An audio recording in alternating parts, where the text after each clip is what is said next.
Refleksi Diri Pemikiran Ki Hajar Dewantara oleh Eva Yuliana Widyastuti. Ki Hajar Dewantara atau KHD yang dikenal sebagai Bapak Pendidikan Nasional memiliki nama lahir Raden Mas Suwardi Suryaningrat. Ki Hajar Dewantara lahir di Paku Alaman 2 Mei 1889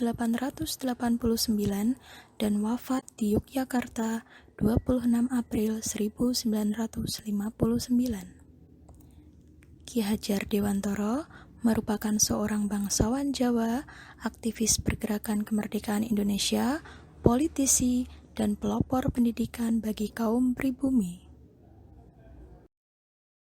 Intisari pemikiran Ki Hajar Dewantara tentang pendidikan.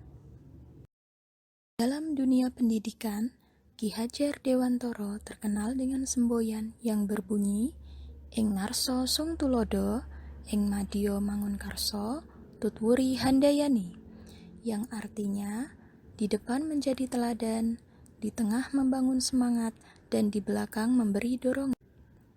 Ketiga hal ini merupakan peran penting yang memang sudah seharusnya dilaksanakan oleh guru dalam hal mengupayakan pendidikan dan pengajaran di sekolah.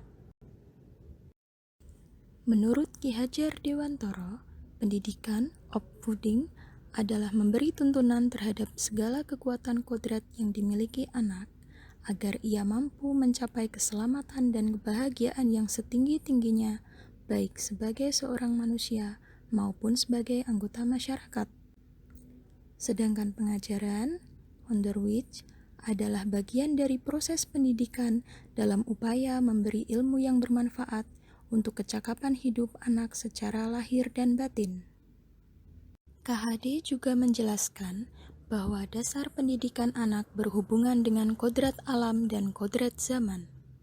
Kodrat alam artinya dalam mendidik murid, hendaknya kita sebagai guru senantiasa memperhatikan lingkungan alam tempat di mana anak-anak ini tinggal.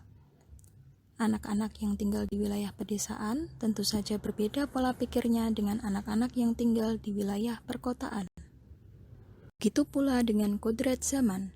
Pendidikan saat ini menekankan pada kemampuan anak agar memiliki berbagai keterampilan abad ke-21 yang mana mereka harus selalu tanggap, aktif, dan kreatif dalam mempelajari dan mengelola informasi yang berkaitan dengan perkembangan ilmu pengetahuan dan teknologi.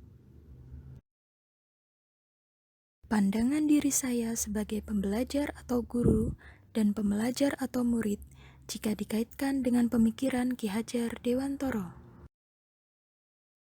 Saya memandang diri saya sebagai pembelajar atau guru karena setiap hal yang saya pelajari dan saya mengerti nantinya akan saya ajarkan kepada murid-murid saya. Dalam proses menuntun, murid diberi kebebasan, namun guru sebagai pamong inilah yang akan memberi arahan, agar murid tidak kehilangan arah dan membahayakan dirinya. Seorang guru juga harus dapat memberikan tuntunan agar murid dapat menemukan kemerdekaannya dalam belajar. Saya memandang diri saya sebagai pembelajar atau murid karena saya sangat menyadari sebagai manusia biasa, saya masih harus terus belajar, mengembangkan kompetensi diri, mencoba mencari tahu hal-hal yang baru, rajin mengikuti perkembangan ilmu pengetahuan dan teknologi demi menyesuaikan diri dengan perkembangan zaman. Karena pada hakikatnya, proses belajar yang saya lakukan ini berlangsung sepanjang hayat, terjadi dengan siapa saja, kapan saja, dan di mana saja. Sekian dan terima kasih.